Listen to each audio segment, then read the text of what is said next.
10월 16일 날 이제 재보선이 있습니다. 지금 이제 관심 지역구는 크게 이제 4곳 정도 볼 수 있을 것 같아요. 이제 호남의 경우에는 이 곡성, 영광 군수 선거가 있고요. 또 부산 같은 경우는 금정구청장. 그다음에 이제 경기도 강화 군수 선거가 있죠. 근데 이제 강화 군수 강화는 이제 국민의힘 세가 강하다 이렇게 돼 있어서 대선 후보 인천시장 지냈던 분까지 지금 후보로 뛰고 있어요. 10명이 뛰고 있다고 하고. 이제 부산 금정 같은 경우는 여기도 보수세는 강하긴 한데 이제 민주당도 나름 해볼만 하다고 생각하는 것 같습니다. 그런데 조국혁신당도 유재석 후보를 제일 먼저 민변 출신 후보를 냈습니다. 거기 그런 흐름이고 이제 호남이 특히나 이제 관심을 끌고 있습니다. 영광, 그다음에 곡성. 자, 그런데 최근에 이제 여론조사를 보면 영광 같은 경우는 이제 오차 범위 아니긴 합니다만은 조국혁신당 후보가 선전하고 있습니다. 자, 그런 상황이어서 특히 이제 호남에서는 지금 약간 그 쟁탈전이긴 한데 민주당에서는 조국혁신당이 일종의 그 분열 쪽으로 가는 거 아니냐라는 의심도 하는 것 같습니다. 야권 분열을 네. 또 조국혁신당도 의식도 하고 있죠. 네. 그거를 연일 또 항변하고 있고요. 호남에서는 뭐 누가 되든지 국민의힘이라든지 윤석열 대통령에게 이득은 되지 않는다. 민주당, 조국혁신당이 싸우는 것이 유권자들에게 유리하다. 이렇게 이야기를 하고 있는데 사실 이번 선거가 지방선거잖아요. 지방단체장을 뽑는 선거입니다. 호남에서 곡성 군수와 영광 군수. 보통 호남에서 되면은 제가 쭉 선거를 보더라도 지방선거에서 한 3분의 1 정도는 민주당이 안 되고 무소속이 됩니다. 그만큼 지역에서 어떤 조직이라든지 인물 쪽이 좀 강하게 작용을 하는 선거인데 이번에도 영광과 곡성이 또 비슷한 맥락의 여론조사 결과가 나오지는 않았어요. 저희 KBC도 연휴 전에 했고 또 지역 언론들이 여러 번 했는데 영광에서는 굉장히 오차범위 안에서 이제 경합을 하는 걸로 나타났고 곡성에서는 조금 차이를 민주당이 차이를 내는 걸로 이기는 것으로 나타났는데 이게 사실 후보를 좀 봐야 합니다. 영광 같은 경우를 한번 보면 지금 조국혁신당이 공천한 장현 후보, 장현 교수가 있는데 장현 교수는 오랫동안 민주당에서 정치를 하셨던 분이거든요. 그리고 이제 뭐 개파 굳이 따지자면 김두관 그 당대표 후보와 굉장히 친밀한 정치를 그렇게 시작을 했었고 그래서 이번에도 경선을 참여하다가 중간에 본인이 드랍을 합니다. 그러면서 강제로 컷오프를 당했다라고 표현을 하는데 사실은 알고 보면 이제 캠프 내부에서 이런 이야기들이 있었다고 그래요. 이대로 경선 가면 민주당에서 우리를 절대 시켜주지 않을 것 같다. 여론조사 지금 이렇게 앞서서 나오지만 우리 이렇게 해도 이거 그대로 경선에서 무슨 장난질 이런 거 치는 거 아니냐라는 우려가 내부에서 좀 있었고 그러다 보니까 장현 후보가 경선 중간에 민주당을 나와서 곧바로 조국혁신당에 합류를 합니다. 그리고는 이번에 조국혁신당에서 공천을 받았죠. 그래서 이제 당의 문제, 물론 민주당이냐 조국혁신당이냐 지역에서 누구를 지지하느냐 이런 문제가 있지만 사실은 좀 더 내밀히 보면 어떤 인물을 이번 지방선거에서 선택할 것이냐 이런 것들도 많이 작용을 한다 이렇게 보입니다. 그러니까 이영길 기자 얘기 들으면 이번 영광 같은 경우는 비명 행사를 떠올리게 하는 대목이 있어요. 지금 총선에서 그랬고 곧바로 전당대회 한 지가 얼마 안 됐잖아요. 그리고 김두관 의원이 엄청 당했지 않습니까? 그리고 그 개파인 장현 후보가 민주당 안에서 이거 해봤자 쉽지 않겠다라고 생각을 했던 거죠. 그 여파까지 지금 나타나고 있는 것으로 보입니다. 자, 주영철 기자는 어떻게 봐요? 그 지난달 이제 국회 본회의장에서 이재명 조국수 대표가 브로맨스라고 할 정도로 긴밀하게 소통 협력한다고 하면서 나란히 앉은 모습을 페이스북에 올리기도 했어요. 근데 이제 호남에서 사실 혈투잖아요. 그렇게 보지 않으세요? 지금 조국혁신당이 존재감이 좀 없다는 평을 많이 듣고 있죠. 그렇기 때문에 조국혁신당은 호남에서 과거 안철수의 국민의당이 일으켰던 그 바람을 한번 일으켜줘야 조국혁신당의 미래가 있다.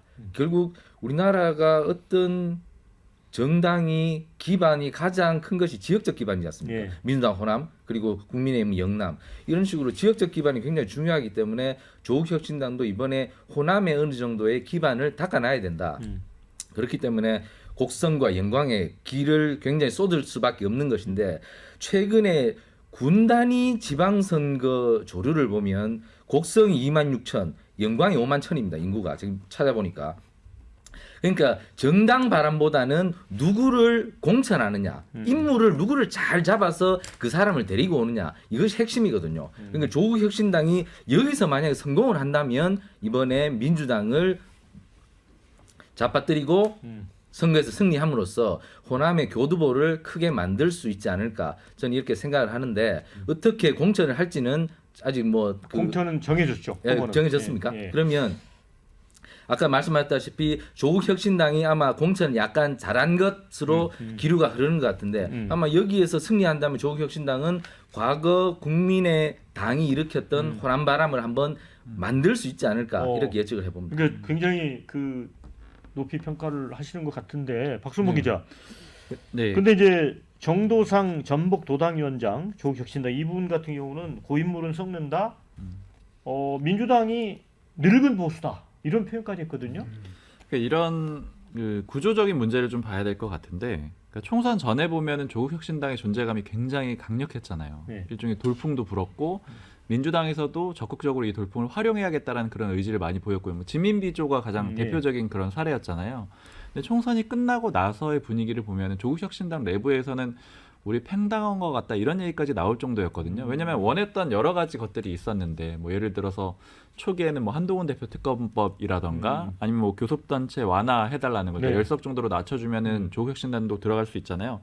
이런 거에 대해서 민주당이 다 화답을 하질 않았어요. 아. 근데 당시의 상황이 왜 그랬는지를 좀 보면은 총선 이후에는 사실 민주당 입장에서는 조국 혁신단은 별로 필요가 없습니다. 아. 구조적으로 보자면은 일단 민주당이 170석이잖아요. 그러니까 과반 의석을 가지고 있기 때문에 기본적으로 뭐 법안 통과시키는 데 전혀가 문제가 없고, 유일하게 필요한 거는 필리버스터를 중단시킬 때 180석이 필요해서 그때 조국 혁신당이 필요하지만, 기본적으로 조국 혁신당의 포지션이라는 건 민주당보다 더 왼쪽에 있기 때문에 의견을 따르지가 않을 수가 없는 거예요. 그러니까 가만히 냅둬도 조국 혁신당은 민주당을 따라올 수밖에 없는 구조거든요. 그러니까 이런 상황에서 조국 혁신당은 이번 선거를 맞아가지고 반드시 나의 존재감을 보여줘야지만 민주당에서 수용을 할 수가 있는 거고요. 제일 좀 주목해서 볼 수가 있는 거는 조국 혁신당이 지난번에 총선에서 부산에서 비례대표 2위를 했다라는 거거든요. 그러니까 이런 것들이 아마 이번 선거에서 다시 보여주면은 이건 민주당이 갖지 못한 포지션이거든요.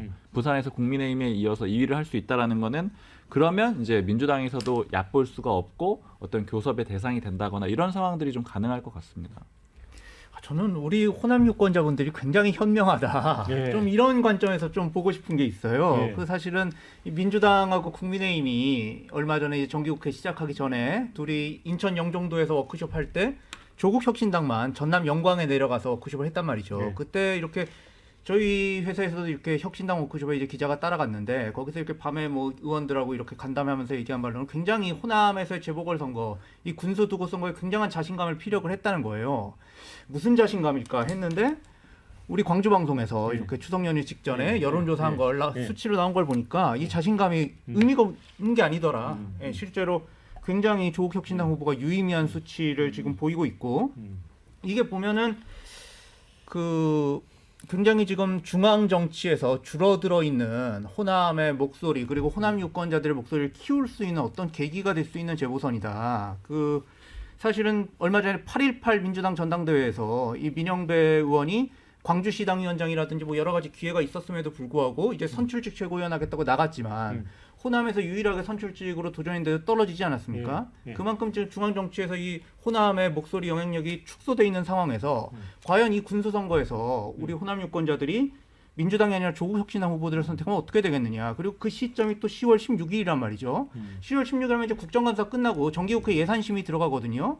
이런 상황에서 어떤 호남에서의 이변, 이런 결과가 나왔을 때 과연 이 호남 예산을 과연 챙기지 않을 수 있겠냐. 호남 예산을 내가 챙기겠다는 두 당의 경쟁이 불붙을 수 있고, 어떻게 생각하면 2016년에 이렇게 한번 싹 엎어서 녹색 바람이 불고 국민의당이 되고 당선된 다음에 그때 이렇게 서로 호남을 내가 챙기겠노라고 구애하던 그런 상황이 다시 일어날 수 있다. 네. 그래서 저는 호남 유권자들의 정치적 판단요 굉장히 높이 평가하고 네. 존경을 합니다. 네. 이제 현재 여론조사로만 보면 뭐 당장 선거를 한다고 하면은 뭐 1대1로 이제 한쪽씩 이제 승리를 할 것 같기도 한데, 제가 조국 대표 인터뷰를 했더니 두 곳 다 가져올 수 있다 이런 자신감이 있더라고요. 그래서 시간이 많지 않아서 한 40초씩, 만약에 이제 선거 결과에 따라서 민주당과 조국혁신당이 이제 지방선거도 있고 대선도 있는데 정말 그 한마음으로 갈 수 있을까?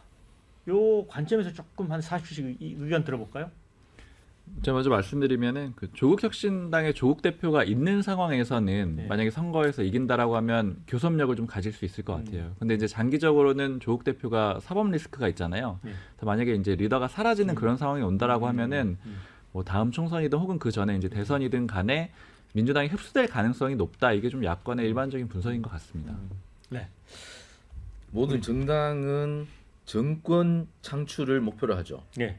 그렇기 때문에 정권 창출을 할 수 있는 사람을 갖고 있는 정당이냐 예. 이것을 본다면 조국혁신당도 미래가 있죠. 김경수 전 경남도지사가 있으니까. 예. 그러니까 조국혁신당도 이번 지방선거를 좋은 성적으로 거두고 김경수가 연말에 귀국했을 때 그를 당으로 영입해서 미래를 향해서 나아간다고 생각한다면 조국혁신당도 결코 민주당에 밀리는 정당은 안 될 것이다. 그런 측면에서 이번 보선에서 사활을 아마 걸 겁니다. 그러니까 우리 최경철 기자의 이 얘기는 우리 이제 박순봉 기자는 조국 대표가 이제 대법원 판결에서 이제 혹시라도 이제 사법리스크가 있다고 말씀하셨는데 후임인 김경수가 있다 이렇게 분석하신 그러니까 거잖아요. 김경수 지사가 그 아무래도 친문의 적자기 때문에 그리고 또 노무현 대통령과도 아주 네. 밀접한 네. 관계였기 때문에 네. 충분히 미래상을 가지고 있는 정치인이죠. 그 한산의 두 호랑이가 네. 같이 이렇게 사이좋게 공존할 수가 없는데 지금 야권이라는 하나의 산에 지금 대권 주자가 둘이 있다는 것이죠. 예, 조국 대표는 뭐 내일이라도 당장 유죄 판결 나오면 무슨 뭐 교도소 들어가서 스쿼트 열심히 하겠다 그러지만 그거는 들으라고 하는 소리고 본인은 내심이야. 정말 내가 뭐 당장 감옥 들어간다 그런 생각 하겠습니까? 또 본인의 이렇게 구미에 맞는 말들도 정치권에서 보면 많이 들려 나오고 있어요. 그 대법관 후보까지 올라갔던 저기 신평 변호사 같은 경우에는 내가 대법원이면은 이렇게 작은 흠 하나 잡아가지고 이 파기환송 시킨다. 그러면 뭐 당장 부담 끌지 않고 이렇게 되돌려 보낼 수 있으니까 그렇게 되면은 뭐 다시 이렇게 고등법원으로 내려갔다가 무슨 재산 구하고 그러면은 이거는 대선 전에 안 나오는 겁니다. 그래서 네. 저는 조국 대표도 본인이 대선 욕심이 있다. 예, 봅니다. 대선 욕심 있다. 우리 연결 기자. 네, 이재명 대표도 사법 리스크가 있죠. 당장 감옥에 갈지는 않을 수 있지만 그래도 이 재판 결과가 나오면 예. 당의 상황이 어떻게 예. 변할지 모르겠습니다. 그 판결문을 보고 아마 지지자들도 이거 진짜 검찰의 수사뿐만 아니라 판사들도 이렇게 보는구나라고 했을 때 또 변화의 가능성이 또 한번 살아있는 것 같습니다. 야, 그렇게 보면 이제 호남 지역의 지금 재선인데 굉장히 좀 흥미롭게 지켜봐야 할 것 같습니다.